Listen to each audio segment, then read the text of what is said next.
நீங்க பாஜகவை எதிர்க்கிறதா சொல்றீங்க, அவங்கள கொள்கை எதிரின்னு சொல்றீங்க, நீட்டை எதிர்க்கிறதா சொல்றீங்க. ஆனா இந்த போராட்டம் குறித்து உங்களுடைய நிலைப்பாடு என்னன்னு அறிவிக்கவே இல்லை. அதை பத்தியும் பேசாம ஃபேக் நரேட்டிவ் செட் பண்ற வேலையை பாக்குறாங்க. எதுக்காக இவங்க பாஜகவை காப்பாற்றணும்? இவங்க வந்து இவங்களுக்கு என்ன நிலைப்பாடு அப்படின்னா, நிலைப்பாடு இல்லைன்றதான் நிலைப்பாடு. ஓகே, நானும் வெயிட் பண்ணிக்கிட்டே இருக்கேன். கொள்கை எதிரின்னு சொன்னார்ல விஜய் அவர்கள், சரி ஏதோ அறிக்கை விட போறாரு அப்படின்னு வெயிட் பண்ணிக்கிட்டே இருக்கேன். கடைசி வரைக்கும் வரல. வடிவேலு மாதிரி வாட்ச் பார்த்துக்கிட்டே அது விடிஞ்சு போச்சு. அப்புறம் பார்த்தா ஏதோ ஒரு பக்கம், ஏதோ ஐடிவிங்கில் ஏதோ ஒரு பக்கம் போல, அந்த பக்கத்தில் ஒரு அறிக்கை எழுதியிருக்காங்க போல. அது எவனும் பார்க்கக்கூடாது, நான் இங்கே எழுதுவோம் அப்படின்னு சொல்லிட்டு நான் வந்து இதில் எழுதுறதாண்டா பார்ப்பீங்க நீங்கள், நான் இப்போ தான் கணக்கே தொடங்கியிருக்கேன், அதில் போய் எழுதிட்டு வரேன் அப்படின்னு சொல்லிட்டு அந்த அக்கௌண்ட்டில் அது என்ன அக்கௌண்ட் இவர் கண்டிக்கிறத கூட நாங்கள் தேடி தான் தெரிஞ்சுக்கணும். வெளிப்படையாலாம் இவர் சொல்ல மாட்டார். தெரியாமல் போயிட்டு கண்டிச்சுட்டு வந்திருக்காங்க. அதை நம்ம தெரிஞ்சுக்கணும், பார்த்துக்கு.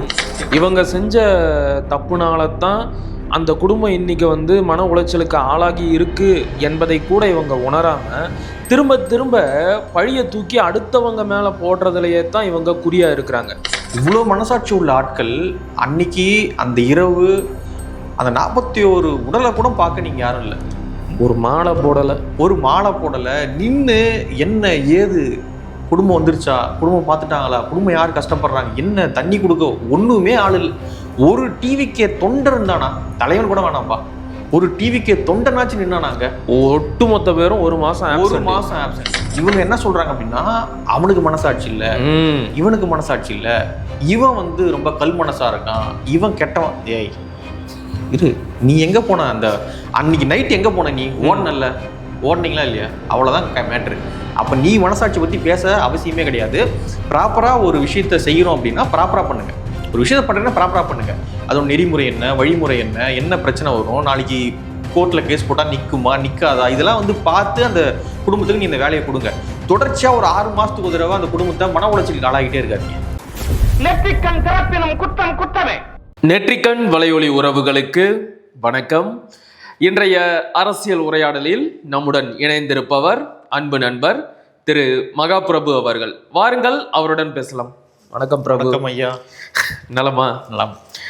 நேற்றுல இருந்து நீதிமன்றத்தில் நடக்கிறதெல்லாம் பார்த்துருப்பீங்க. ஒன்றா போவோம். நேற்றைக்கு சென்னை உயர் நீதிமன்ற மதுரை கிளை கரூர் கூட்ட நெரிசல் சம்பவத்தில் சிக்கி உயிரிழந்தவர்களின் குடும்பத்தாருக்கு தாவேக அரசு வழங்கிய 31 அரசு பணிக்கான ஆணையை ரத்து பண்ணியிருக்கிறாங்க.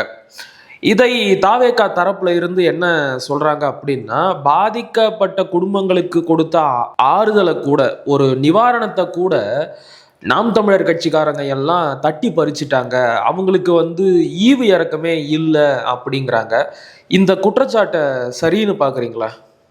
நீதிமன்றம் கொடுத்த தீர்ப்பு சரியானது அப்படின்னு பார்க்கலாம். ரைட், உங்களையும் கடிக்க போறாங்க, அவ்வளோதான். இது ட்விஸ்ட் பண்ணி விடுறாங்க அப்படின்னா, பாருங்க நாங்கள் உங்களுக்கு இவ்வளோ செய்கிறோம், அவங்க வந்து உங்களுக்கு தடுக்கிறாங்க அதெல்லாம் அப்படின்னு சொல்லிட்டு ட்விஸ்ட் பண்ணி விடுறாங்க. அதெல்லாம் ட்விஸ்ட் பண்ணி விட்டு ஒன்றும் ஆக போகிறது இல்லை. இப்போ என்னன்னா, நீதிமன்றம் கொடுத்த தீர்ப்பு தான் ரொம்ப முக்கியமானது. ரொம்ப அழகான ஒரு தீர்ப்பு தான் அவங்க கொடுத்துருக்காங்க. எந்த அடிப்படையில் 31 குடும்பத்துக்கு நீங்கள் அரசு பண்ணி கொடுத்தீங்க அப்படின்றது நீதிமன்றம் மதுரை கிளை வந்து கேட்குறாங்க. ஸோ என்ன அடிப்படை? 35 லட்ச ரூபா நிவாரணம் போய் சேர்ந்துருக்கு, ஒவ்வொரு குடும்பத்துக்கும் நிவாரணம் போய் சேர்ந்துருக்கு. இன்னும் நீங்கள் எக்ஸ்ட்ரா எதனா செஞ்சு கொடுக்கணும் அப்படின்னு உங்கள் மனசு துடிச்சுது அப்படின்னா, ஸ்கில் எதனா கற்றுக் கொடுங்க. ஸ்கில் எதனா கற்றுக் கொடுத்தீங்க அப்படின்னா அதை வச்சுட்டு அவங்க மேலே ஏறி வருவாங்க. ஸோ அரசு பண்ணி அப்படின்றது நீங்கள் தூக்கி கொடுக்குற மாதிரி அது வந்து உங்கள் தான பொருள் கிடையாது, உங்களுடைய பிரைவேட் லிமிடெட் கிடையாது. ஏதோ ஒரு HCL பிரைவேட் லிமிடெட், ஸோ அந்த மாதிரி ஏதோ பிரைவேட் லிமிடெட் கிடையாது. இது வந்து பொது, இது வந்து மக்களுக்கானது. அரசுன்றது மக்களுக்கானது. நீ மட்டும் உங்கள் இஷ்டத்துக்கு உன் கூட நெரிசலில் வந்து சிக்கி இறந்து போகிறது, ஸோ இந்த மாதிரியான விஷயத்தெலாம் எடுத்து கொடுக்கக்கூடாது அப்படின்றத நீதிமன்றம் வந்து சொல்கிறாங்க. இப்போ என்ன சொல்கிறாங்க அப்படின்னா, உடனே தமிழ்நாடு அரசு ஒரு அறிவுபூர்வமான வாதத்தை வந்து முன்வைக்குது. என்னன்னா, ராணுவ வீரர்கள் இறந்து போகிறாங்க, அவங்க குடும்பத்துக்கு தராங்கல்ல, ஸோ அப்படின்ற ஒரு வாதத்தை முன்வைக்கிறாங்க. அதுதான் வந்து நீதிமன்றம் சொல்றாங்க. ராணுவ குண்டடிப்பட்டு இறந்து போற ராணுவ வீரர்களுடைய தியாகமோ இந்த சம்பவமும் ஒன்னா அப்படின்றதான் நீதிமன்றம். இவங்க அத்தோட நிறுத்தி இருந்தா கூட பரவாயில்ல, ஒரு படி மேலே போய் இதை எது கூட ஒப்பிடுறாங்க அப்படின்னா, 2018 தூத்துக்குடி துப்பாக்கி சூட்டில் உயிரிழந்த 13 நபர்களோட குடும்பத்தாருக்குமே அரசு வேலை கொடுக்கப்பட்டுச்சு. அதிமுக ஆட்சி காலத்தில் கொடுக்கப்பட்ட அரசு வேலை வந்து சரியான அரசு வேலைகள் கிடையாது அப்படின்னு திமுக ஆட்சி காலத்தில் அது மறுபடியும் மாற்றி கொடுக்கப்பட்டுச்சு. திமுக ஆட்சி காலகட்டத்தில் சிறையில் மரணம் அடைந்த காவலர் கொடுமையால் சிறையில் மரணம் அடைந்த அஜித்குமாரோட தம்பிக்கு அரசு வேலை கொடுக்கப்பட்டுச்சு. அப்பெல்லாம் மட்டும் சும்மா தானே இருந்தீங்க, அப்பெல்லாம் மட்டும் நாம் தமிழர் கட்சி சும்மா தானே இருந்துச்சு அப்படிங்கிறாங்க. இந்த வாதத்தை சரின்னு பார்க்குறீங்களா? சரி, நாம் தமிழர் கட்சி சும்மா தான் இருந்துச்சு, நீங்கள் என்ன பண்ணீங்க? இது நாங்க எல்லாத்துக்குமே சுமார் தான் இருந்தோம். திமுக எதிர்க்கிறீங்கல்ல, நான் டிவிகே வர்சஸ் டிஎம்கே தான் உங்களுடைய நரேட்டிவ். அப்போ தப்பான ஒரு விஷயம் நடக்குது அப்படின்னா நீங்க கோர்ட்டுக்கு போயிருக்க வேண்டியது. நாம் தமிழ் கட்சி நீங்க போயிருக்காங்கல்ல, சோ அதே போல நீங்க அன்னைக்கு கோர்ட்டுக்கு போயிருக்க வேண்டியது தானே. கான்ஸ்டிடியூஷனை வயலேட் பண்றாங்க, இது வந்து அவங்களுடைய பிரைவேட் லிமிடெட் மாதிரி நடத்துறாங்க, நீங்க வந்து தள்ளுபடி பண்ணுங்க இந்த அரசாணையை அப்படின்னு சொல்லிட்டு நீங்க கோர்ட்டுக்கு போயிருக்க வேண்டியது தானே. அன்னைக்கு நீங்க போலையே. ஸோ இது கான்ஸ்டிடியூஷனை வயலேட் பண்றதுக்கு கிடையாது. ஏன்னா அரசு நிர்வாகத்துல கோளாறு ஏற்படுது, அதன் காரணமாக வந்து கவர்மெண்ட் ஜாப் கொடுக்குறாங்க. ஸோ அதனால இதையும் அதையும் நீங்க கம்பேர் பண்ணக்கூடாது. இது ஒண்ணு கரூர் சம்பவம் ஒன்றும் அரசு நிர்வாகத்தால் ஏற்பட்ட சம்பவம் அது தெரியாது அப்படின்னு தாவேக்கா தான் சொல்லுது. அது உங்களுக்கும் தெரியாது. ஆமா, சிபிஐ தானே கண்டிப்பா. அப்படியே சிபிஐ இருக்கு, நீதிமன்றம் இருக்கு, கோர்ட்ல கேஸ் நடந்துகிட்டு இருக்கு, தீர்ப்பு வந்துருச்சு, எல்லாம் இறுதிக்கட்ட தீர்ப்பு வந்துருச்சு அப்படின்னா கூட நீங்க ஏதோ கொடுக்குறீங்க அப்படின்னா கூட பரவாயில்ல. எதுவுமே என்ன நடக்கல. நீங்க கூட்ட நெரிசல் அப்படின்றது பொதுவான ஒரு பார்வை. நீங்க என்ன சொல்றீங்க? சதி அப்படின்றீங்க. இவங்க வந்தாங்க அவங்க வந்தாங்க அப்படின்ற சதி இருக்கீங்க. அரசு அன்னைக்கு என்ன சொன்னாங்க? சதிலாம் ஒன்றும் கிடையாது, அது கவனக்குறைவு அப்படின்றதுனால அவங்க விஜய் அவருடைய அலட்சியம் தான் அப்படின்னு அவங்க சொல்றாங்க. ஸோ இப்போ எது நமக்கு தெரியாது. பொதுவான பார்வை கூட்ட நெரிசல்ல சிக்கி இறந்து போயிட்டாங்க. ஓகேங்களா? இப்போ எந்த அடிப்படையில் நீங்க என்ன காரணம் அங்க கொடுத்ததுக்கான காரணம் என்ன? ஏதாவது ஒரு அடிப்படை இருக்குல்ல. இப்போ காவல்துறையினால தாக்கப்பட்டு ஒருத்தர் இறந்து போறாரு அப்படின்னா காவல்துறை ஃபெயிலியர் ஆகுது, அரசு ஃபெயிலியர் ஆகுது, கவர்மெண்ட் தோத்து போகுதாங்க. கவர்மெண்ட் தோத்து போகும்பொழுது ஏதோ ஒன்று பண்றாங்க. இங்க என்ன, யார் தோத்தா யார் ஜெயிச்சா, என்ன கதை இது? இது என்ன கேஸ் இது? இப்ப நீங்க ஒரு கதை சொல்றீங்க, நாங்க ஒரு கதை சொல்றோம் அப்படின்னு வச்சுக்கோங்க. எப்படி இது? எது உண்மைன்னு இன்னும் தெரியல, தெரியாது இல்ல. நீங்க சிபிஐ தானே சொல்லணும், அது நீதிமன்றம் தானே சொல்லணும். யார் யார் அப்படின்னு சார்ஜ் ஷீட் ஃபைல் பண்ணி அவங்க தானே அதை சொல்லணும். ஸோ அதனால வந்து நீங்க இறுதி தீர்ப்பு வந்த பிறகு ஏதாவது பண்ணியிருந்தா கூட ஓகே ரைட். இப்போ பண்ணது வந்து சரியா இல்லைன்னு தான் நீதிமன்றம் சொல்றாங்க. நீதிமன்றம் வந்து இந்த கரூர் சம்பவத்தை எப்படி கருத்துல எடுத்திருக்கு அப்படின்னா அதை ஒரு விபத்தா தான் பார்த்துருக்கு. ஏன்னா அவங்க தெளிவா கேட்குறாங்க, தினம் சாலை விபத்துலையும் சிவகாசி பட்டாசு ஆலை வெடி விபத்துலையும் நிறைய பேர் இறந்துகிட்டு தான் இருக்கிறாங்க. அப்படி இறந்து போனவர்களோட குடும்பத்தாருக்கு யாருக்காச்சும் அரசு வேலை கொடுத்துருக்கிறீங்களா? அந்த விபத்துக்கெல்லாம் அரசு வேலை கொடுக்காத தமிழ்நாடு அரசு இதுக்கு மட்டும் எப்படி கொடுக்கலாம்? ஸோ மதுரை உயர்நீதிமன்றத்தோட பார்வையில் இப்போ கரூர் சம்பவம் என்பது ஒரு விபத்து தான். அப்போ விபத்தில் பாதிக்கப்பட்டவங்களுக்கு அரசு வேலையை கொடுக்க முடியாது. இதை சொன்னதுக்கு தமிழ்நாடு அரசோட தலைமை வழக்கறிஞர் இன்னொரு அறிவுபூர்வமான வாதத்தை முன் வச்சிருக்கிறாரு. அது என்ன அப்படின்னா, இது வந்து எங்களுடைய கொள்கை முடிவு அப்படிங்கிறாரு. எப்பவுமே அரசோட கொள்கை முடிவுல நீதிமன்றத்தால தலையிட முடியாது. அதனால என்ன பண்ணிட்டாரு, துணிஞ்சு இது வந்து எங்களோட கொள்கை முடிவு அப்படிங்கிறாரு. இது சரியான வாதமா? கொள்கை முடிவு தாங்க. இதுல என்ன கொள்கை இதுல இருக்குன்னு கேட்குறேன். என்ன கொள்கையில இருக்கு, என்ன முடிவு இருக்கு அப்படின்றது தெரியல. அங்க மணிமண்டபம் கூட கட்ட போறான்றாங்க, நினைவு தூண் மாதிரி ஏதோ ஒண்ணு கட்ட போறாங்க. ஒரு 41 இறந்து போனவங்களுக்கு நம்ம வந்து இப்போ 41 பேர் இறந்துருக்காங்க. அந்த துயரத்துல வந்து நம்ம பங்கெடுக்கிறோம். அது ரொம்ப வருத்தமான ஒரு செயல் தான். ஒருத்தவங்க வீட்டில் வந்து ஒருத்தவங்க இறந்து போகிறாங்க அப்படின்றது பெரிய வருத்தமான செயல் தான். அதை நம்ம கொச்சப்படுத்தவே இல்லை, அது வேற டாபிக். உடனே வந்து இதையும் ட்விஸ்ட் பண்ணி விடுவானுங்க, அது கிடையாது, அது வேற டாபிக். இப்போ என்னன்னா 41 பேர் இறந்து போறாங்க அப்படின்னா எதனால அவங்க இறந்து போறாங்க, எதனால நீங்க அரசு பண்ணி கொடுக்குறீங்க, எதனால அவங்களுக்கு நினைவு தூண் வைக்கிறீங்க? இதை நாளைக்கு ஒரு 30 வருஷம் கழிச்சு வந்து ஒருத்தன் பார்க்குறான் அப்படின்னா எதுக்கு இங்கே நினைவு தூண் இருக்கு, என்ன பண்ணாங்க, என்ன தியாகம் பண்ணாங்க இவங்க, இதனால அப்படின்ற ஒரு கேள்வி எழும் இல்லையா? ஸோ எல்லாத்துக்கும் நம்ம நினைவு தூண் வைக்கிறோம், எல்லாத்துக்கும் நம்ம அரசு பண்ணி கொடுக்குறோம் அப்படின்னா அது சரியான இதுவாக இருக்காது. இப்போ பாருங்க, இப்போ சாலை இருக்கு, சாலை சரியாக இல்லை, சாலை சரியாக இருக்க வேண்டியது, அதை பராமரிக்க வேண்டியது அரசனுடைய கடமை. சாலை சரியா இல்லை, குண்டு குழியுமாக இருக்கு, மழை தண்ணி தேங்குது, போறாங்க, பள்ளம் மூடு தெரியாம விடுறாங்க, இறந்து போயிடுறாங்க. இது அரசனுடைய கவனக்குறைவு தானே? இப்படி தமிழ்நாடு முழுக்க மழை காலங்கள்ல பல்வேறு மரணங்கள் நடக்குது. நடக்குது இல்ல?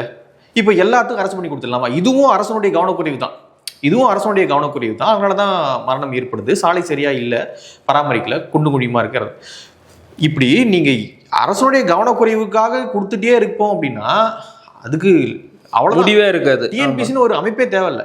நீங்க மட்டும் அவ்வளவு அலட்சியமா தான் இருக்கும் அரசு. நீங்க அரசனுடைய அலட்சியத்தினால அவ்வளோ பேர் இறந்துன்னு இருப்பாங்க. ஸோ மறைமுகமாக நேரடியாக இப்போ போலீஸ் ஸ்டேஷன் கஸ்டோடியில் எடுத்தா நேரடியாக இறக்குறது. இப்போ சாலை விபத்து அப்படின்றதுலாம் மறைமுகமாக ஒரு பிரச்சனை தான். ஸோ இப்படிலாம் நீங்க பார்த்து கொடுத்துட்டு இருக்க முடியாது. அந்த இஷ்யூ என்ன அந்த இஷ்யூ என்ன அப்படின்றத பொறுத்து தான் நீங்க கொடுக்கணும். அதை தாண்டி இது எங்களுடைய கொள்கை முடிவு அப்படின்றது, அந்த மக்கள் உங்களுக்கு எதிராக திரும்பிடக்கூடாது அப்படின்றதுக்காக கண்ணு முடிச்சு காத்துக்கிட்டு இருக்கான். இளைஞன் வந்து கண்ணு முடிச்சு என்னைக்காவது நம்ம உள்ள போயிருவோம் அப்படின்னு வெயிட் பண்ணிக்கிட்டு இருக்கான். அவனுடைய கனவை பறிக்கிறீங்க நீங்க, அவனுடைய வாய்ப்பை பறிக்கிறீங்க. இல்ல நீங்க 31 பேருக்கு நீங்க கொடுத்துருக்கீங்க. இல்ல 31 பேர் அவங்க என்ன சொல்றாங்கன்னா 31 வேலையினால என்ன ஆயிர போகுது அப்படின்னு கேக்குறாங்க. 31 அவங்க சொல்றாங்க 31 வேலை. அது பார்க்கும்பொழுது அரசு வேலை அப்படின்ற மாதிரி இருக்கும். ஆனா அதெல்லாம் சாதாரண வேலை தாங்க அப்படின்னு அரசு தரப்பு நீதிமன்றத்தை சொல்றாங்க. நீதிமன்றம் கரெக்டா சொன்னாங்க என்னன்னா, அதை நீங்க முடிவு பண்ணாதீங்க. அரசு நீங்க முடிவு பண்ணக்கூடாது. சின்ன வேலை பெரிய வேலை, சின்ன சம்பளம் பெரிய சம்பளம், அதெல்லாம் நீங்க முடிவு பண்ணாதீங்க. வெயிட் பண்றான் பாருங்க வெளியில, வாய்ப்புக்காக வெயிட் பண்றான்ல, அவன் தான் முடிவு பண்ணணும். அதை நீங்க எடுத்து கொடுத்துட்டு நீங்க முடிவு பண்ணிட்டு இருக்காதீங்க இது சின்ன வேலை சின்ன சம்பளம் அப்படின்னு சொல்லிட்டு. ஏன் கொடுத்தீங்க நீங்க? சரியான அவங்களுடைய வாதம் இல்லை. ஸோ அரசாணையை ரத்து பண்ணுங்க அப்படின்னு சொல்லிட்டு ரத்து பண்ணியிருக்காங்க. சிடிஆர் அமைச்சர் அவர்கள் என்ன சொல்றாரு அப்படின்னா, நாங்கள் உச்சநீதிமன்றம் போறோம் அப்படின்ட்டாரு. ஓகே ரைட், உச்சநீதிமன்றம் போலாம்.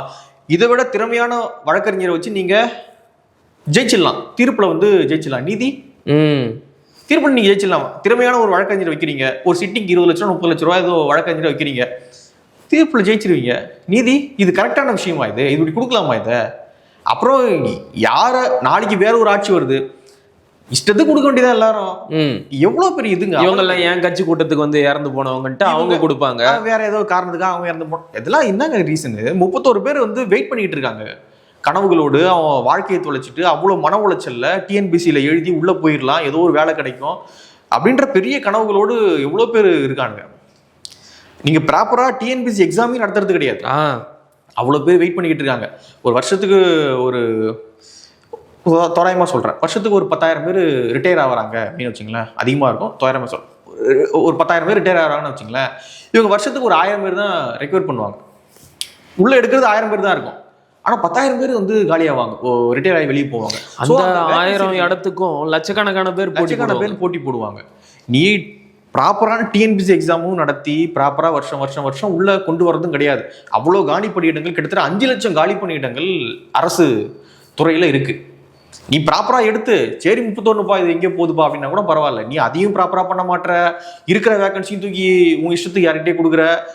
என்ன இது, என்ன அவலம் இது? ரைட், இது எவ்வளோ அழகா வந்து விளக்கமா சொன்னீங்க.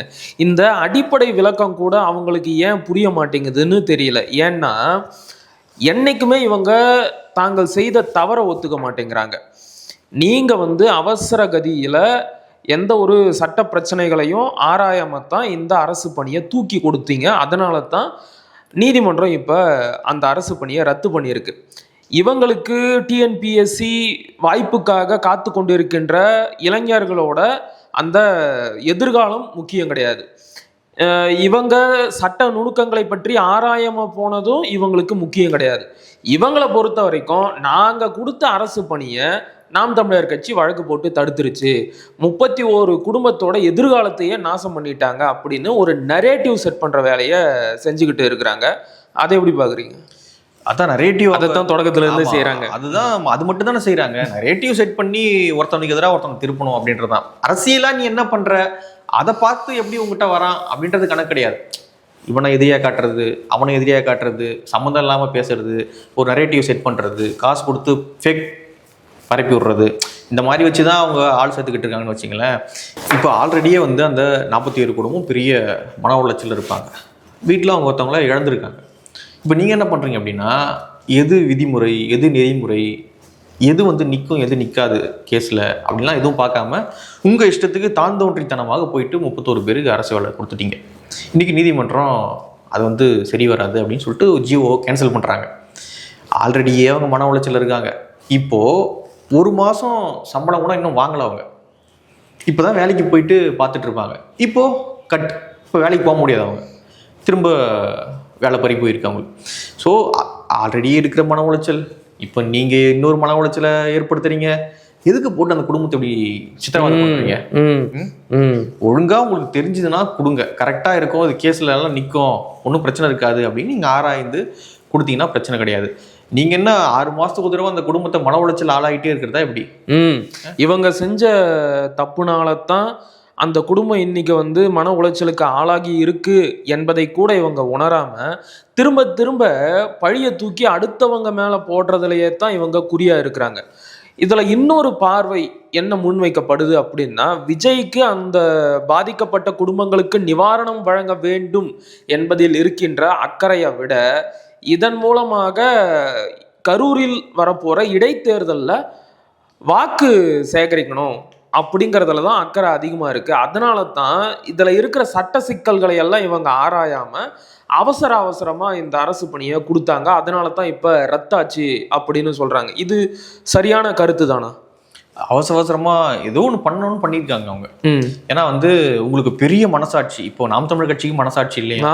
மக்களுக்கு எதிராக வந்து செயல்பட்டாங்க.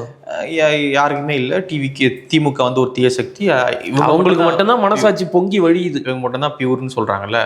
இவ்வளோ மனசாட்சி உள்ள ஆட்கள் அன்னைக்கு அந்த இரவு அந்த 41 உடலை கூட பார்க்க நீங்க யாரும் இல்லை.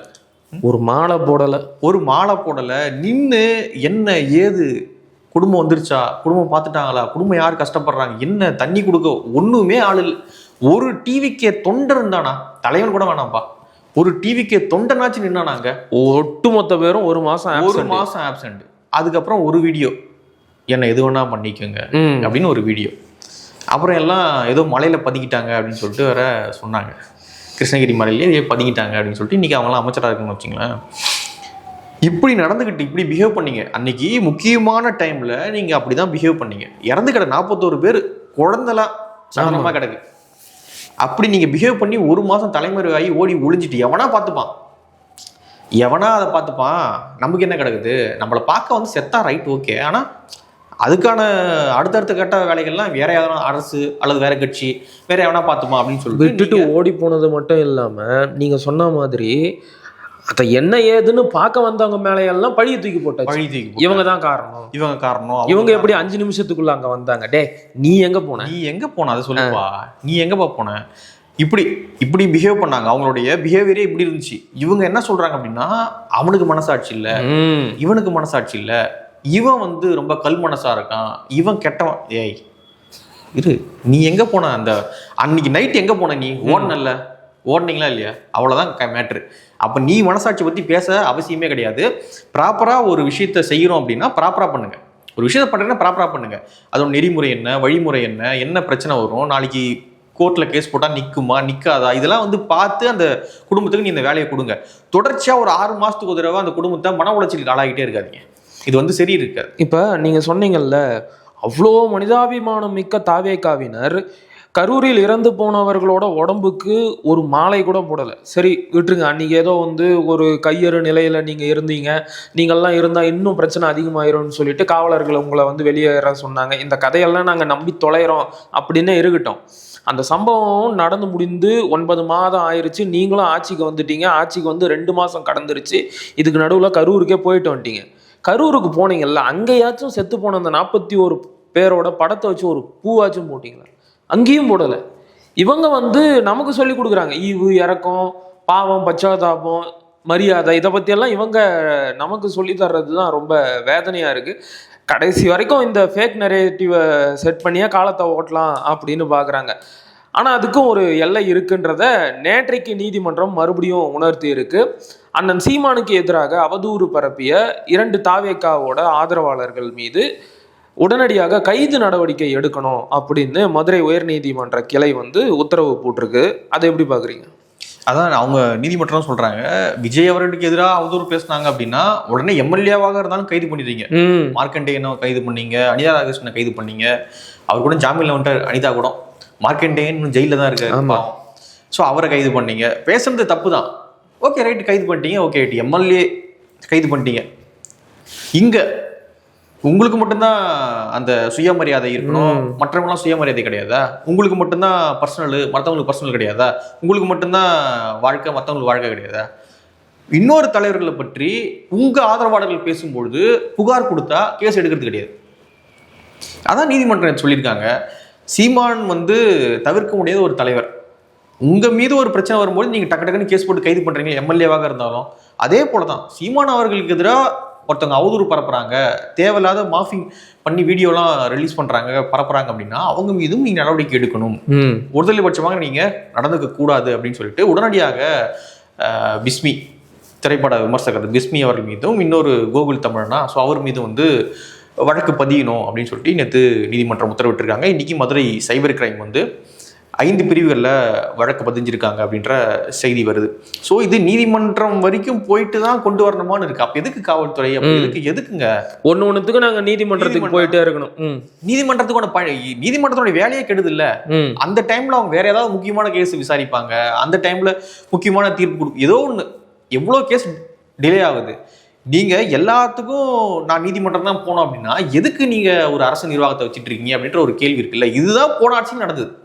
கடந்த ஆட்சிகள்லாம் தீய ஆட்சி, நாங்க தூய ஆட்சி அப்படின்னு. நீங்க கடந்த ஆட்சிகள்ல என்ன நடந்ததோ இன்னும் தீவிரமா நடந்துகிட்டு இருக்கீங்க. அதுவும் 2 மாசத்துல. அவங்களாச்சும் ஒரு 50 வருஷம் 60 வருஷம் பாரம்பரியம் அவங்களுக்கு. அவங்க பண்றாங்க, கத்துக்கிட்டு தொழிலை கத்துக்கிட்டு பண்றாங்க அப்படின்னா கூட ரைட்டு. வந்த 2 மாசத்துல இந்தாக்க போறா.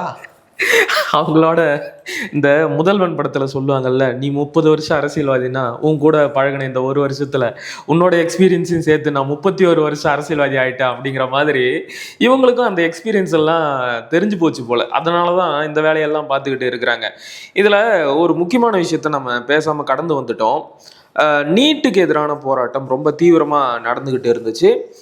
அந்த சமயத்துல ஒன்றிய பாஜக அரசை கண்டித்து நீட்டை எதிர்க்கக்கூடியதாக சொல்லிக் கொள்கின்ற தாவேக அரசு ஏன் எதுவும் பேச மாட்டேங்குது என்பது மாதிரியான கேள்விகளை போராட்ட களத்துல இருந்த மாணவர்களும் இளைஞர்களும் எழுப்புனாங்க. அந்த போராட்டத்தை எப்படியெல்லாம் கெடுத்து விடலாம் அப்படின்னு திட்டம் போட்டு ஒரு நடிகையை அனுப்பி விட்டு பெரிய கலாட்டா பண்ணாங்க. அதன் பிறகு பல ஃபேக் நரேட்டிவ்ஸ், பல கருத்துக்களை பரப்பி விட்டு இருக்கிறாங்க. அது வந்து மாணவர்களோட போராட்டமே கிடையாது அப்படின்னு. கடைசி வரைக்கும் நீங்க ஏன்டா மோடியை விமர்சிக்கல, நீங்க ஏன்டா அமித்ஷாவை கண்டிக்கல, நீங்க ஏன்டா தர்மேந்திர பிரதான பதவி விலக சொல்லி கேட்கல, நீங்க ஏன்டா ஒன்றிய பாஜக அரசை கண்டிக்கலன்னு கேட்டா அதுக்கு பதிலே வரல. அது உண்மையான போராட்டமே கிடையாது, அது நாங்க பாத்துக்கிறோம்.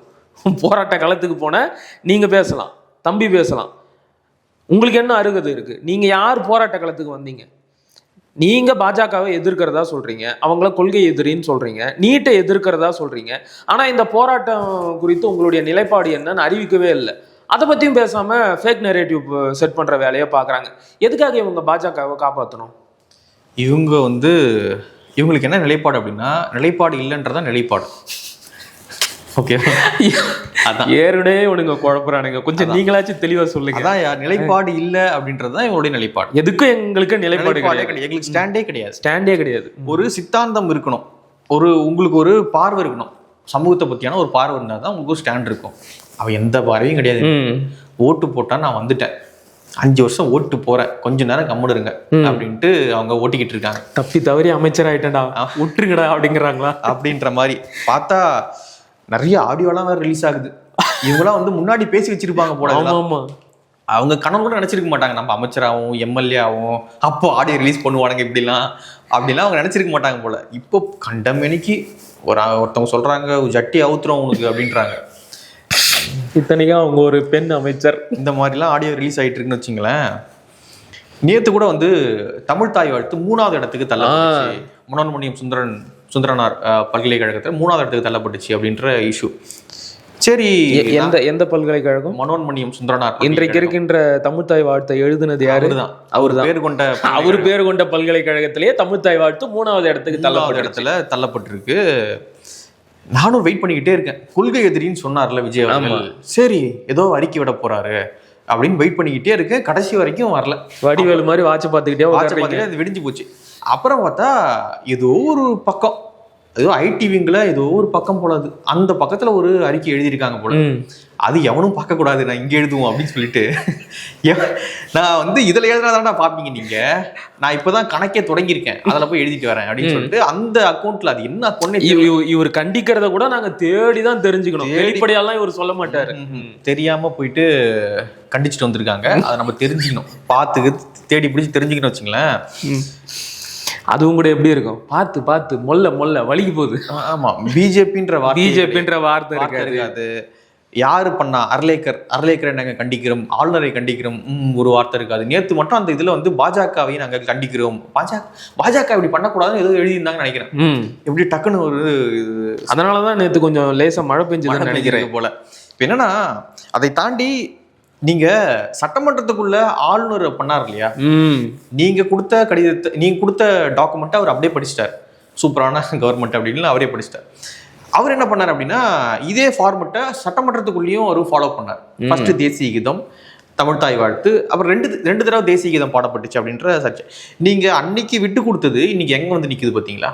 இப்போ இதுக்கு என்ன சொல்றாங்க அப்படின்னா, மத்திய அமைச்சர்கள், மத்திய அரசு சம்பந்தப்பட்ட விழா, ஆளுநர் பங்கேற்கிற விழா, பிரதமர், குடியரசுத் தலைவர், மத்திய அமைச்சர்கள் அவங்க பங்கேற்கிற இது மாதிரி மத்திய அரசு சம்பந்தப்பட்ட விழாக்கள்ல வந்து இந்த ஆர்டர் தான் ஃபாலோ பண்ணணும் அப்படின்ற புரோட்டோகால் இருக்கு. அப்படியா? ஆமா, இந்த மாதிரி ஆர்டர் ஃபாலோ பண்ணணும் அப்படின்ற புரோட்டோகால் இருக்கு. இந்த புரோட்டோகால் இருக்கு அப்படின்றது உங்களுக்கு தெரியும். வந்தே மாதரம் வந்து கட்டாயமா பாடப்படணும் அப்படின்னு ரீசெண்டா சர்க்குலர் எல்லாம் ரிலீஸ் ஆச்சு. இந்த அடிப்படையில் தான் நீங்க ஒன்றிய அரசினுடைய விழாக்கள் நடத்தணும் அப்படின்ற புரோட்டோகால்லாம் இருக்கு. அப்படி இருக்கும்பொழுது நீங்க அதை எதிர்த்து எதனா பேசணும் இல்லைங்க?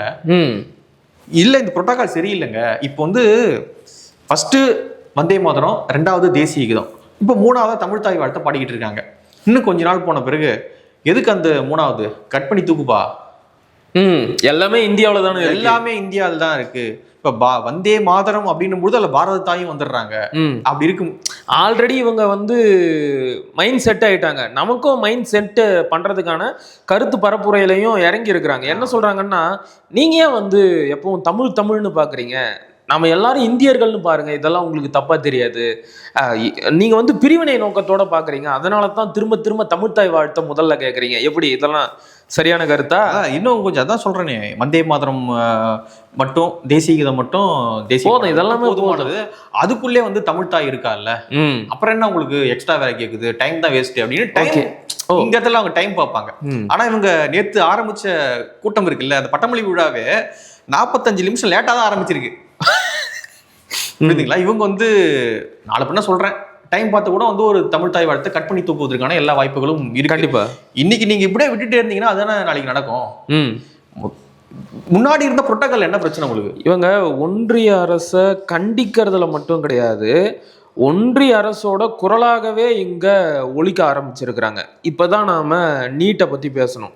அமைச்சர் சிடிஆர் நிர்மல்குமார் ஏதோ ஒரு நிகழ்ச்சியில் பேசும்போது சொல்கிறாரு, நிறைய மாணவர்கள் வந்து மருத்துவம், என்ஜினியரிங் அப்படின்னு சொல்லிட்டு அந்த படிப்புகளையே படிக்கிறாங்க. அதுக்காக நிறைய பேர் தங்களை தாங்களே அழிச்சிக்கிறதையும் நாம் பார்க்க முடியுது. ஏன் நீங்கள் வந்து அதைத்தான் படிக்கணுமா? ஃபிட்டரு, எலக்ட்ரீஷியன், மெக்கானிக், இதுக்கெல்லாம் வந்து நிறைய டிமாண்ட் இருக்குது, நீங்கள் அதுக்கெல்லாம் படிக்கலாம். இதுக்கு முன்னாடி நான் எங்கேயோ கேட்டு இருக்கிறேனே அப்படின்னு யோசிக்கும் போது தான் ஒட்டுமொத்த பாஜகவினரும் நீட் தேர்வுக்கு எதிராக தமிழ்நாடு வெகுண்டு எழுந்து போராடிய காலத்துல பேசின பேச்சு இதெல்லாம். ஏன் உங்களுக்கு மருத்துவம் தான் படிக்கணுமா, என்ஜினியரிங் தான் படிக்கணுமா, என்ன கிடைக்குதோ அதை படிச்சுட்டு போங்க. இந்த பேச்சு இப்போ தாவேகாவோட ஒரு அமைச்சர் வாயில இருந்து வருது.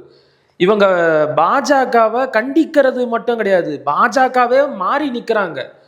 அது எப்படின்னு எனக்கு ஒன்றும் புரியல. சிடிஆர் அவர்கள் முன்னாடி பாஜக அந்த புரியுது பாஜக இல்ல, ஒரு ஆர்எஸ்எஸ் காரு. ஆமா. ஸோ இப்பொழுது அவர் இங்க இருக்காருன்னு வச்சுங்களேன், அதே திருப்பி நம்ம கேட்கலாம், ஏன் முதலமைச்சர் மட்டும் தான் ஆவீங்களா? பெட்டர் மாஸ் ரைட்டா தான் வேணுமா உங்களுக்கு?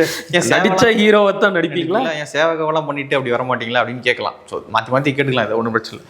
ஏன்னா இப்போ பிஜேபியை எதிர்க்க வேண்டிய அவசியம் இன்னைக்கு பொலிட்டிக்கலா டிவிக்கே கிடையாது. எதிர்த்தாங்க அப்படின்னா மைனாரிட்டி கவர்மெண்ட், ஓகே, புதுசு, நிறைய பிரச்சனைகள் இருக்கு, நிதி வாங்கணும், அது நிறைய பேச வேண்டியது இருக்கு. அப்படி இருக்கும்பொழுது எதுக்கு தேவையில்லாம போயிட்டு முட்டிக்கிட்டு இருக்கணும் பிஜேபி கிட்ட? நமக்கு பிஜேபி முட்டுறதுனால ஒரு பலன் கிடையாது, டிஎம்கே முட்டுறதுனால நம்மளுக்கு ஓட்டு வருது, நம்ம ஜெயிச்சிட்டோம். அப்படி இருக்கும்போது பொலிட்டிக்கலா இதுதான் நம்மளுக்கு ஒர்க் ஆகுது. டிவிகே வர்சஸ் டிஎம்கே அப்படின்றதான் பொலிட்டிக்கலா நம்மளுக்கு கை கொடுக்குது. இது கை கொடுக்காது நமக்கு. நான் வந்து பிஜேபியை முட்டினேன் அப்படின்னா அந்த வாக்கு அந்த பக்கம் போயிடும். சரி, ஆனா காங்கிரஸ் இந்த பக்கம் இருக்காங்கன்னு வச்சுங்களேன், டிவிகே பக்கம் தான் காங்கிரஸ் இருக்காங்க, இருந்தாலுமே அவங்க முட்ட மாட்டாங்க. பிஜேபி அவங்க கிட்ட மோதனா கூட அந்த வாக்கு இந்த பக்கம் கூட வர வாய்ப்பு இருக்கு. திமுக தான் போகணும்னு அவசியம் இல்லை, ஏன்னா காங்கிரஸ் இந்த பக்கம் இருக்கிறதுனால இந்த பக்கம் வர வாய்ப்பு இருக்கு. ஆனா அவங்க பிஜேபி தேவையில்லை, நான் எதிர்க்க வேண்டிய தேவையே கிடையாது, ஏன்னா அங்க டெல்லியில இருக்காங்க, நான் போய் எதுக்கு அவங்களுக்கு எதிர்க்க. சரி, இன்னைக்கு இல்லை, புரியுது, இன்னைக்கு தேவையில்லை. இன்னும் 2 வருஷத்துல நாடாளுமன்ற தேர்தல் வரப்போகுது. நாடாளுமன்ற தேர்தல் என்பது பாஜகவிற்கு எதிரான தேர்தல். அன்னைக்கு வந்து நான் திமுகவை தான் எதிர்ப்பேன், இங்க போட்டியே வந்து டிவிகேவுக்கும் டிஎம்கேவுக்கும் தான் அப்படின்னு சொன்னா மக்கள் அதை வேடிக்கை பார்க்க மாட்டாங்கல்ல? பார்ப்பாங்க. அதெல்லாம் நம்ம மக்கள் வேடிக்கை பார்ப்பாங்கன்றீங்களா? சரிதான் சரிதான், நம்ம தான் எதுக்கு தேவையில்லாம பேசிக்கிட்டு இருக்கிறோம். பெரிய சதி நடக்குது. இப்போ வந்து பிஜேபியும் அவங்களும் கை கோத்துக்கிட்டாங்க டிஎம்கேவும் அப்படின்னு வேற ஏதாவது ஒன்று டிஸ் பண்ணி ஒரு ஃபேக் நரேட்டிவ் செட் பண்ண ஆரம்பிச்சிருவாங்க. 2 மேடையில இறங்கி பேசினாருன்னா வச்சுக்க, குத்துன்னு இந்த பக்கம் குத்திர போறாங்க எல்லாம். அவ்வளவுதான் புரிஞ்சு போச்சு. சோ இதுல நீங்க பெருசா மக்கள் எப்படி நினைப்பாங்க இது அப்படின்னா நம்ம பெருசா போயிட்டு நம்ம மக்களை பத்தி நீங்க ரொம்ப அதிகமா மதிப்பிடாதீங்க அப்படிங்கிறீங்க. அப்படி இல்ல, ரொம்ப அதிகமா மதிப்பிட்டோம். ரிசல்ட் வரதுக்கு முன்னாடி ரொம்ப அதிகமா மதிப்பிட்டோம். நம்ம மக்கள், தமிழ்நாட்டு மக்கள் படிச்சவங்கயா, வடக்கன் மாதிரி இல்லையே, வடக்கனே தேவலாம், அவனே பரவாயில்ல போல, அவனே தேவலாம் போல அப்படின்ற மாதிரி ஒரு இதுதான். இன்னைக்கு போராட்டம் பண்ணா அவன் பண்றான், அங்க பண்ணி, ஆமா அங்க இருந்து இங்க பரவுது. ஐயா போராட்டம் பண்ணி ஒன்றிய அமைச்சரை பதவி விலக வச்சுட்டான். பிஜேபி வந்து சரண்டர் ஆயிட்டாங்க. ராஜினாமா பண்ணிட்டு தர்மேந்திர பிரதான் போயிட்டார். ஸோ இப்போ பார்க்கும்பொழுது நம்ம ஓவரா திங்க் பண்ணிட்டோம் போல, ஓவரா நிறைய நம்ம மனசு கற்பனை பண்ணிடுச்சு போல. கரெக்ட். அப்படி நாம வந்து நம்ம மக்களை வந்து சரியா கணிக்கல. ஆனா தமிழ் திரை நடிகர்கள் வந்து நம்ம மக்களை சரியா புரிஞ்சு வச்சிருக்கிறாங்க. விஜய் வெற்றி பெற்றதுனால இன்னும் பல நடிகர்களுக்கும் முதல்வர் ஆசை வந்திருக்கு. அடுத்தடுத்து வரிசையில் நிறைய முதல்வர்கள் வந்து காத்துக்கிட்டு இருக்கிறாங்க. குறிப்பாக ஒருத்தரை சொல்லணும் அப்படின்னா தனுஷ். அவர் வந்து சமீபத்தில் தன்னுடைய பிறந்த நாளை கொண்டாடினார். அந்த நிகழ்ச்சியில் அவர் பேசும்போது தன்னுடைய அந்த அரசியல் ஆசையை வெளிப்படுத்தின மாதிரி இருந்துச்சு. சரி இன்னொருத்தரா அப்படின்னு பெருமூச்சு வாங்கிட்டு ஓரமாக உட்காரும்போது திரும்பி பார்த்தா இன்னொருத்தர் வந்துட்டாரு. யாரானா நம்ம விஷால். இனி நம்ம போக போகிற பாதை வந்து நேர்பாதை. ஆமாம், சிவாஜி படம் பார்த்துருப்பாரு. அதுதான் நான் யோசிச்சேன், இன்னும் எத்தனை பேர் போயிருக்கிறீங்க, சீக்கிரம் வந்துருங்க, சும்மா ஒவ்வொருத்தரா வந்து பார்த்துக்கிட்டு இருக்க முடியாது, மொத்தமா வாங்க அப்படிங்கிற மாதிரி இருந்துச்சு. நீங்க எப்படி பாக்குறீங்க? அடுத்தடுத்து நிறைய பேர் வர்றதுக்கு காத்துக்கிட்டு இருக்காங்க. அவர்களுடைய வெற்றி வந்து பலரை ஊக்கப்படுத்தி இருக்கு. போனா ஜெயிச்சிடலாம் போல, மக்கள் ஓட்டு போட்டுருவாங்க போல. மக்கள் சேவையெல்லாம் தேவையில்லை அரசியலுக்கு. என்ஜிஓ பண்ற வேலை தாங்க.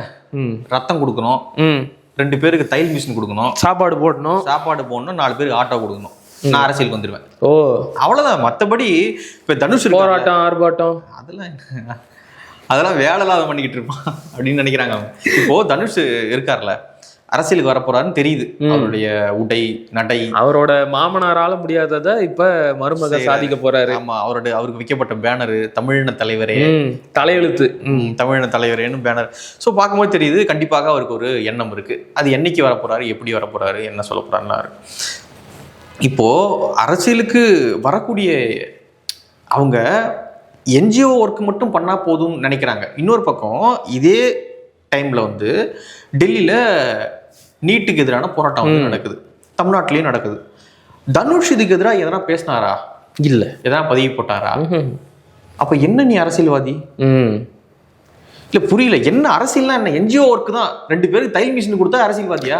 மக்களோட எந்த ஒரு பிரச்சனைக்கும் இவங்க எந்த ஒரு ஸ்டாண்டையும் எடுத்து அதுக்கு கருத்து சொல்ல மாட்டாங்க. இப்போ காவேரி பிரச்சனை போராடவும் மாட்டாங்க. மேகதாதுல அணை கட்டணுமா கட்டக்கூடாதா? தனுஷ் ஸ்டாண்ட சொல்லுங்க. படம் ஓடாது. ஆமா, படம் ஓடாது. இல்ல விஜய் அவர்கள் கட்சி ஆரம்பிச்ச பிறகுமே ஸ்டாண்ட் இல்லாம தான் இருந்தாரு. இப்ப வரைக்குமே ஸ்டாண்ட் இல்லாம தான் இருக்கிறாரு.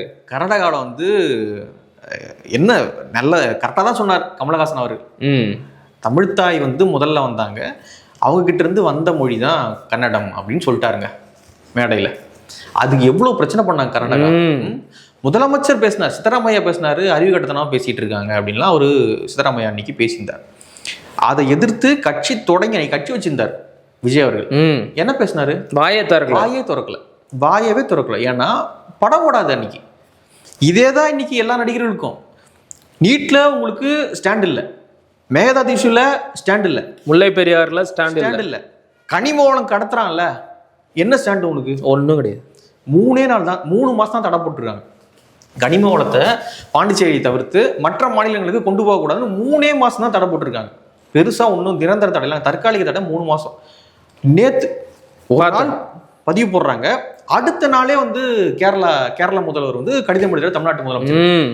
அப்ப எவ்வளவு கனிம வளங்கள் இங்க போயிட்டு இருக்கோம். ஆமா, எங்களோட உள்கட்டமைப்பு வந்து பாதிக்கப்படுது, சீக்கிரமா நீங்க வந்து அனுப்பி வைக்கணும். நெடுஞ்சாலை பணிகள் கொழுப்பு இருக்கும். இதை கேட்கறதுக்கு உங்களுக்கு எவ்வளவு கொழுப்பு இருக்கும். மழையே இல்லையா? உங்க ஊர்ல மழை இல்ல? ஏன் வெட்டு ஒரு குவாரி போடு ஒரு மலையில. ஐயோ ஏங்க தடை விதிச்சு ஒரு நாள் தாங்க அவர் தற்காலிக தடை, அடுத்த நாள் சிஎம் லெட்டர் எழுதிடுறாரு. அதுவும் தற்காலிகமா 3 மாசம் தடை தான் இது. அது தாங்க முடியல உங்களால. ஏன்னா அவ்வளவு குவாரிங்கிறது கல்லு ஏத்தி அங்க போயிட்டு இருக்கு. இதெல்லாம் எதிர்த்து தனுஷ் பேச மாட்டாரு, விஷால் பேச மாட்டாரு, அப்புறம் முதலமைச்சர் விஜயே பேச மாட்டாரு, பிரதீப் ரங்கநாதன் பேச மாட்டாரு, திருசா பேச மாட்டாங்க, நயன்தாரா பேச மாட்டாங்க, எந்த நடிகரோ எந்த நடிகையோ பேச மாட்டாங்க. ஆனா அரசியலுக்கு வருவாங்க, நம்ம ஓட்டு போட்டுருணும்.